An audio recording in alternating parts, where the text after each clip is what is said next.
சக்தி sir. Courier அனுப்புறதுக்கு 2 letter வச்சுருந்தேன், அனுப்பிச்சிட்டிங்களா? அனுப்பிட்டேன் சார். நல்ல வேலை செஞ்சீங்க. ஏன் அப்படி சொல்கிறீங்க? இல்லை, காலையில் மாணிக்கண்ணன் என்கிட்ட கேட்டார், சக்தி எப்பவுமே தப்பு செய்யவே செய்யாதே, ரொம்ப கவனமாக இருக்குமே வேலையில், என்னாச்சு அதுக்கு இப்படி கவனக்குறைவாக நடந்துக்குச்சு அப்படின்னாரு. எனக்கே ரொம்ப ஆச்சரியமாக தான் இருந்துச்சு. ஏன் சக்தி, வீட்டில் எதுவும் குழப்பமா? இல்லை சார், வீட்டில் எப்பவும் போலதான். ஆனால் என் மனசில் தான் ஒரு விஷயத்தை பற்றி ரொம்ப குழப்பமாகவே இருக்கு. என்ன? செல்வம், ஏய் வாடா. எப்படிடா இருக்க? நல்லா இருக்க, உட்காரு. வராதவன் வந்திருக்க? ரொம்ப நாள் ஆச்சு பார்த்து. எப்படி இருக்க? போயிட்டு இருக்கு, இதோ லாரி பிஸ்னஸ் ஓடிட்டு இருக்கு, பொழுதும் போயிட்டு இருக்கு. இது சக்தி, ஆஃபீஸில் ஒர்க் பண்ணுறாங்க. இது மோகன்னு சொல்லி என்னோட க்ளோஸ் ஃப்ரெண்ட். Hello sir. வணக்கம்மா. என்னம்மா செல்வம் ரொம்ப போர் அடிக்கிறாப்லையா? வந்தது வராது. எதுவும் இல்லை. சக்தி டீ சொல். அதெல்லாம் ஒண்ணு வேணடா. வராதவன் வந்து இருந்து சாப்பிட்ட. சரி, அப்புறம் வீட்டில எல்லாம் எப்படி இருக்காங்க? எல்லாம் நல்லா இருக்காங்க, சந்தோஷமா இருக்காங்க. நம்ம செட்லயே நீட்டா சீக்கிரம் செட்டில் ஆனவன் நீ தான் நினைக்கிறேன் இல்ல? அப்படிலாம் ஒண்ணு இல்லடா. வசதியான வீட்டில் பொண்ணு எடுத்து கல்யாணம் பண்ணிட்டேன். சரி, மாமனார் வீட்டில் எப்படி நடத்துறாங்க? மரியாதைகள்லாம் கரெக்டா இருக்கா? எல்லாம் நல்லா தான் நடத்துறாங்கடா. என் ஒய்ஃப் ஒரே பொண்ணு இல்லையா, அதனால என்ன பையன் மாதிரி பாத்துக்கிறாங்க. ஆக்சுவலா உனக்கு அங்க என்ன தாண்டா வேலை? எல்லாத்தையும் மாமா பாத்துக்கு வர்றா. கம்பெனி ஃபேக்டரிக்கும் போவேன் வருவேன், கொஞ்ச நேரம் இருப்பேன். இப்பதான் கொஞ்சம் கொஞ்சமா பிசினஸ் கத்துக்கிட்டு வரேன். என்னடா யோசிக்கிற? ஒண்ணும் இல்ல, வராதவன் வந்திருக்க, திடீர்னு உங்ககிட்ட ஆப்ளிகேஷன் கேட்கறதுக்கு ஒரு மாதிரியா இருக்கு. மடைய மாதிரி பேசாத. என்கிட்ட என்ன ஃபார்மாலிட்டி? உனக்கு என்ன வேணும் கேளு. ஒரு வேலை வேணும். யார் உனக்கா? இந்த லாரி ஆபீஸை இவ்வளவு சீக்கிரம் இழுத்து மூடுற அளவுக்கு கொண்டு வந்துட்டியா? ஹேச்சி, எனக்கு இல்ல. வேற யாருக்கு? லீலாவுக்கு தான்.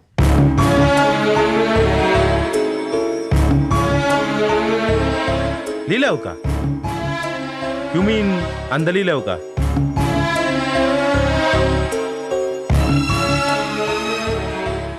அவங்களுக்கு வேலை வேணுமா? ஆமாடா, கொஞ்சம் சங்கடமான சூழ்நிலை இருக்கா. கையில் ஒரு வேலை இருந்துச்சுன்னா கொஞ்சம் ரிலீஃபாக இருக்கும் அவளுக்கு, அதுக்கு தான். நோ ப்ராப்ளம்டா, என் மாமனார்கிட்ட சொல்லி பார்க்குறேன், அவர் நினச்சா முடியும்டா. தேங்க்ஸ்டா. ஸோ லீலா மேல நீ இன்னும் அக்கறையோட தான் இருக்க இல்லை? பாவண்டாவா. ஓகேடா, ஃபீல் பண்ணாத. டோன்ட் வரி, கண்டிப்பாக ஏதாவது ஒரு வேலை ஏற்பாடு பண்ணலாம். நான் இன்னைக்கே மாமனார்கிட்ட பேசி பார்க்குறேன், ட்ரை பண்ணி பார்ப்போம். Okay okay, thanks. வரட்டுமா? வரமா.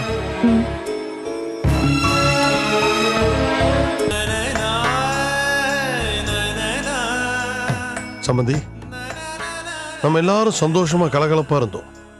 இந்த அம்மா வந்து மண்ணவாரி போட்டு போயிட்டாங்க. உங்களுக்கு எப்படி சமாதானம் சொல்றதுனே எனக்கு தெரியல. ஐயா, வீட்டில் பிரசவம்னா பிரச்சனைகள் இருக்கும், டென்ஷன் இருக்கும், இதெல்லாம் சகஜம்தான். ஆனால் எப்போ சுகப்பிரசவம் ஆகி குழந்தைங்க வீட்டுக்கு வந்துருச்சு, அப்போவாது வீட்டில் இருக்கவங்க எல்லாம் சந்தோஷமா நிம்மதியா இருக்குன்னு ஆசைப்படுவாங்கல்ல, அதுக்கு கூட நம்ம கொடுத்து வைக்கலையே.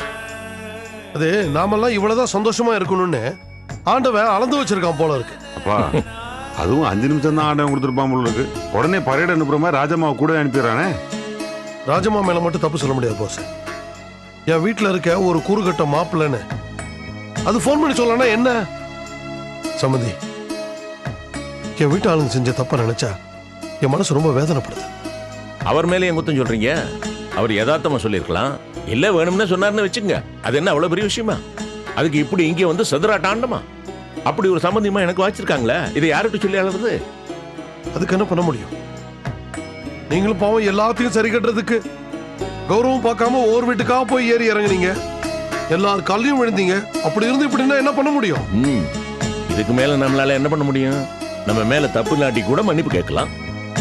அப்படி இருந்து நம்ம வீட்டு வாசல் நின்று கத்திக்கிட்டே இருந்தாக்கா பாக்குறவங்களுக்கு நம்ம நல்லா புரியாது. சரி, இவங்க மேலதான் ஏதாவது தப்பு இருக்கு, அதான் வந்து இப்படி சத்தம் போடுறாங்கன்னா அவங்க நினைப்பாங்க. ஆமா, அவங்க அடிக்கிற கூத்து என்னன்னு எல்லாருக்கும் தெரியும். நீங்க எடுத்து மனசை போட்டு அடிக்கிறீங்க.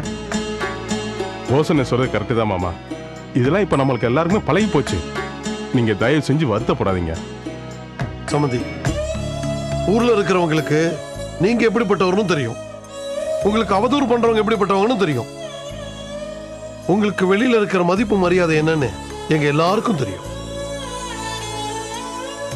எல்லாருக்கும் கிடைக்குமா அது? இது பாருங்க, உங்களை வேதனைப்படுத்துறவங்க எத்தனை பேர்னு விரல் விட்டு எண்ணிடலாம். உங்க மேல பிரியமா எத்தனை பேர் இருக்காங்கன்னு பாத்தீங்களா? அதே மாதிரி உங்க பேத்திகளோட எண்ணிக்கையும் பேரப்பிள்ளைகளோட எண்ணிக்கையும் கூடிக்கிட்டே தானே இருக்கு. அதை நினைச்சு சந்தோஷப்படுங்க.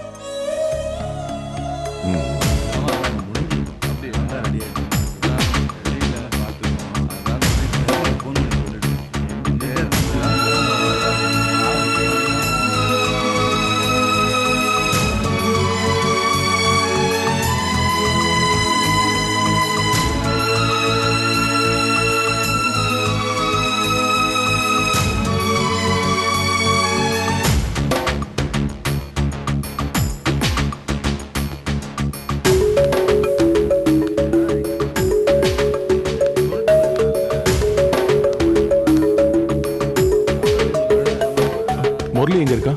மேலே இருக்கார் சார். தேங்க்யூ.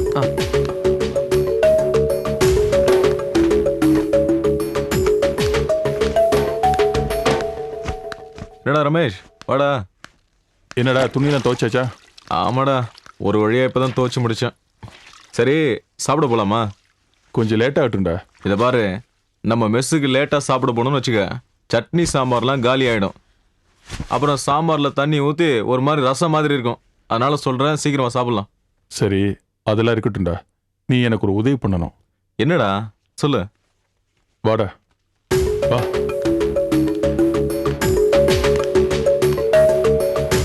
இந்த பிரைஸ்லெட்டை சேட்டு கடையில் அடகு வச்சு எனக்கு கொஞ்சம் பணம் வாங்கி கொடுறா. இதெல்லாம் எனக்கு முன்னப்பின அனுபவம் இல்லை, டேய், அதனால தான் உன்கிட்ட என்னடா சொல்ற?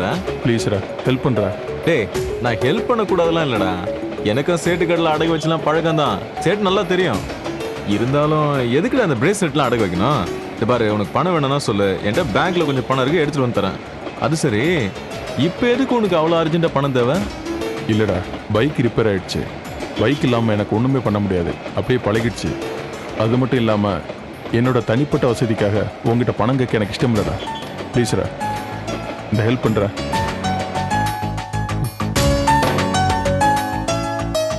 என்னடா அது, காரு பைக்குன்னு அமோகமாக வாழ்ந்துட்டு இங்கே வந்து ஏன்டா சிரமம் பண்ணோம்? நீ ஒரு ஃபோன் பண்ணா மெக்கானிக் வீட்டுக்கே வந்து பைக்கை ரெடி பண்ணி தருவான். அப்படிலாம் இருந்துட்டு ரமேஷ், நீயே சொல்ல, பைக் இல்லாமல் என்னால் இருக்க முடியாதுன்னு.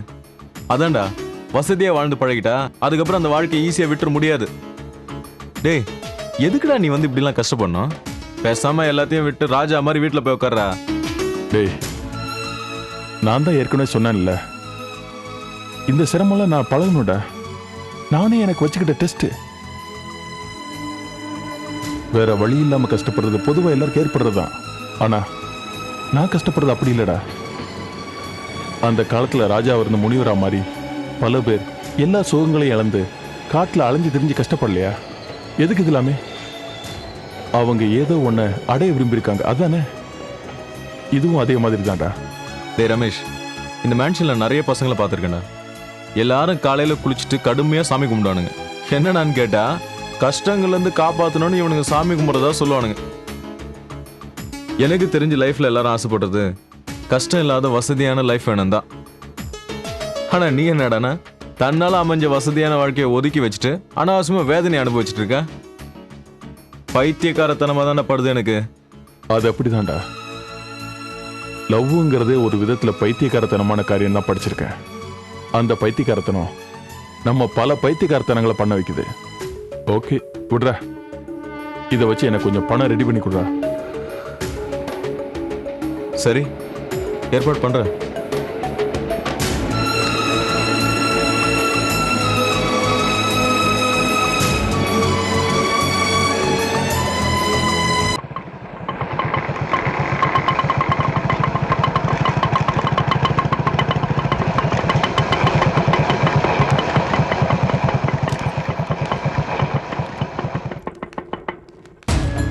எவ்வளோங்க? 150 ரூபாமா. இந்தாங்க. சில்லற இல்லையாமா? இந்தாங்க, என்கிட்ட இருக்கு. டேய், போது நிறுத்துறா. உன்னை இந்த பணத்துக்கு சார்ந்து இருக்கிறதுனாலதான் எங்களை எல்லாம் நீ கேவலமா நினைக்கிற. நீங்க கிளம்புங்க.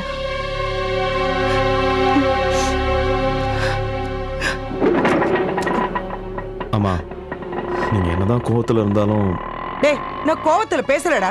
உன்னை பெத்த வயிறு அப்படியே குளிந்து போயிருக்கு. அந்த சந்தோஷத்துல தான் பேசுறேன்.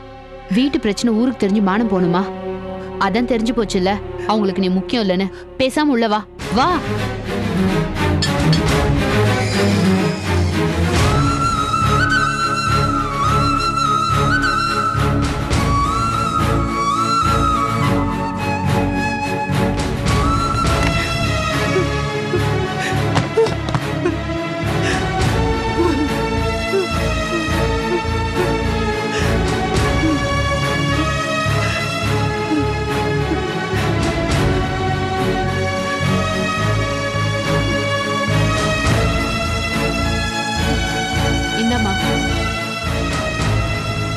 அம்மா பாத்து குடிமா.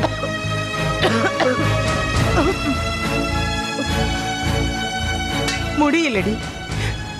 அத்தனை எரிச்சல். உடம்பு பூரா திகு திகுன்னு எரியற மாதிரி இருக்கு. இந்த வேதனைக்கு செத்து போயிட தேவையில்லைன்னு இருக்கு. என்னமா பேசுற நீ? நீ எதுக்காக சாகணும்? என் மகன் தலையில தூக்கி வச்சுட்டு ஆடனல, இப்பயாவது புரிஞ்சுக்கிட்டல. அதை நினைச்சு சந்தோஷப்படு. அதை விட்டுட்டு சாகுறேன் அது இதுன்னு. நிர்மலா அனாவசியமா இதுல தலையிடாத. ஏன் தலையிடக்கூடாது? சாயம் வெளுத்து போச்சுன்ற கோவத்துல கத்தாதீங்க. என்னடி விட்டா பேசிட்டே போற. டேய் என்னடா நினைச்சிட்டு இருக்க? அவன் மேல கை வைக்கிறதுக்கு நீ யாருடா? இல்லம்மா அவதான் அண்ணங்கிற நினைப்பு கொஞ்சம் கூட இல்லாம. டேய் வாய மூடுறா.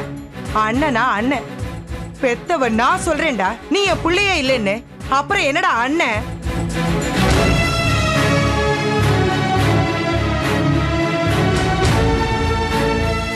போதும் சாமி. நீ காட்டின பாசம் பிரியம் எல்லாமே போதும். இத்தனை நாள் எனக்கும் என் மகளுக்கும் கஞ்சி ஊத்துறதுக்கு கோடி நன்றிப்பா. இதை தவிர பதிலுக்கு என்னால ஒண்ணு சொல்ல முடியாது. என்னம்மா இது? ஒரு சாதாரண விஷயத்துக்கு போய். என்னது சாதாரணமா? ஆமாடா உனக்கு இது சாதாரணமா தான் தெரியும். உன் தம்பிக்கு பொண்ணு கேட்டு தர முடியாதுன்னு சொல்லி அவமானப்படுத்தினது, உன் தங்கச்சிய பண்ணின பாவத்துக்கு வாழ வெட்டியா இருக்கான்னு சொன்னது, இதெல்லாம் உனக்கு சாதாரணமா தாண்டா தெரியும். ஏன்னா நீ அவங்க கூட பிறந்தவன் தானே. ஆனா நான் பெத்த பாவி எப்படிடா தாங்கிக்கிட்டு இருக்க முடியும்? இதுக்கு மேல எத்தனையோ சொல்லிட்டு போலாம். ஆனா நான் ஒவ்வொரு தடவையும் இதையெல்லாம் மறந்துட்டு சகஜமா தான் பேசிட்டு இருக்கேன். ஆனா என் மகளுக்குன்னு வந்தா என்னால தாங்கிட்டு இருக்க முடியாது. இப்படி ஒவ்வொரு தடவையும் அந்த பெரிய மனுஷனால அவமானப்பட்டு கொஞ்சம் கொஞ்சமா சாகிறத விட அவங்களோட சங்காத்தமே வேண்டான்னு சொல்லி நான் முடிவு பண்ணிட்டேன். நீ உணர்ந்துதான் இருக்கேன்னு சொல்லி நான் நினைச்சேன். ஆனா இப்பதான் தெரியுது அத்தனையோ நடிப்புன்னு.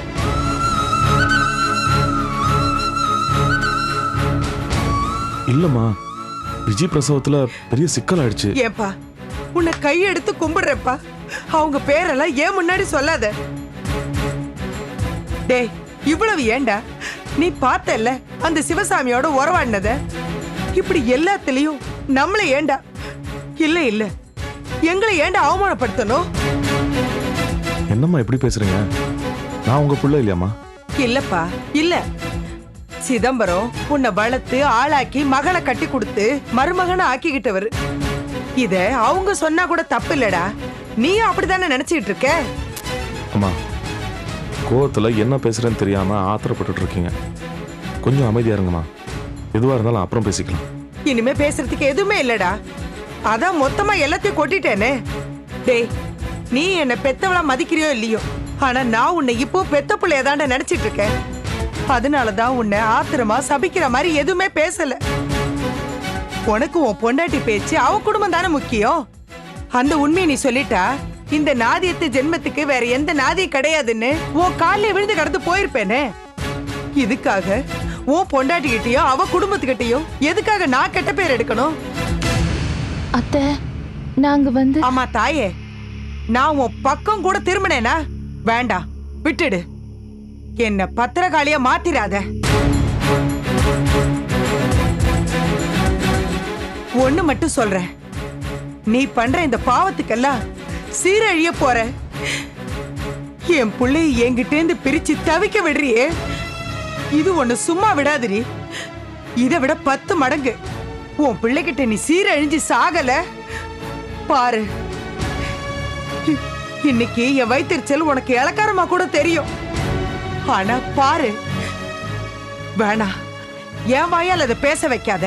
சும்மாரு ராசா, ஏன் மெனக்கட்டு ரொம்ப நல்லவ மாதிரி நடிக்கிற? நீ என்னதான் பேசல, இனிமே என்ன பேச வைக்காதீங்க அப்படின்னு சொல்றதுக்கு. பாட்டி நீ வேற சும்மா இருக்க மாட்டேன். சும்மா நிறுத்துடா, நானும் பாத்துக்கிட்டே இருக்கேன். உங்க ஆத்தா முன்னாடியே கேக்குறேன், உங்க ஆத்தா பேசுறதுலயும் கோபப்படுறதுலயும் ஏதாவது அர்த்தம் இருக்காடா? பாட்டி சும்மா இரு. அவங்க கோவம் அவங்களுக்கு, நான் தான் தப்பு பண்ணிட்டேன். டேய் மாணிக்கம், நல்ல மகனா மட்டும் இருக்கணும்னு நினைக்காதடா, நல்ல மனுஷனாவும் இருக்கணும்னு நினைடா. ஏய் கிழவி, நீ என்ன ரொம்ப ஓவரா பேசுற? ஏய் வாய மூடுறி. அதான் உனக்கு அவனுக்கு சம்பந்தம் இல்லைன்னு வாத்தா முன்னாடியே சொல்லிட்டாளே, அப்புறம் என்ன பாசம் போத்துக்கிட்டு வருதோ? பாட்டி நீங்க வேற சமய சந்தர்ப்பம் தெரியாம என்னால முடியல சரோ. இவன் என்ன சொல்லி கூட்டிட்டு வந்தா தெரியுமா? கொஞ்சம் கூட மனசாட்சி இல்லாம உங்க அப்பா செத்து போயிட்டாருன்னு சொல்லி கூட்டிட்டு வந்தாமா.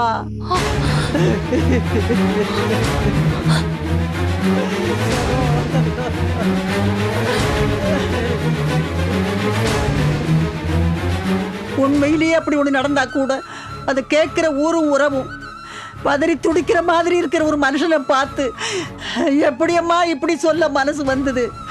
எத்தனை பெரிய எதிரியா இருந்தாலும் யாராவது இந்த மாதிரி சொல்லுவாங்களா? கிழவி என்ன ரொம்ப ஓவரா ஆடுற? ஆமா சொன்ன. என்ன பொறுத்த வரைக்கும் அந்த ஆளு என்னைக்கோ செத்து என் உயிரை எடுக்கிறதுக்குன்னு நடபணமா திரிஞ்சிட்டு இருக்காரு.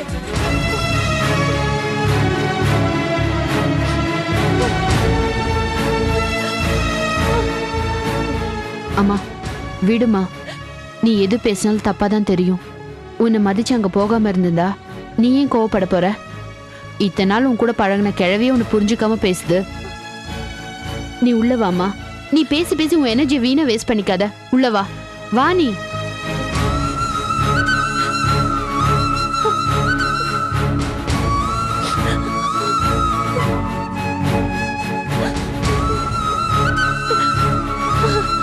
Ha ha ha!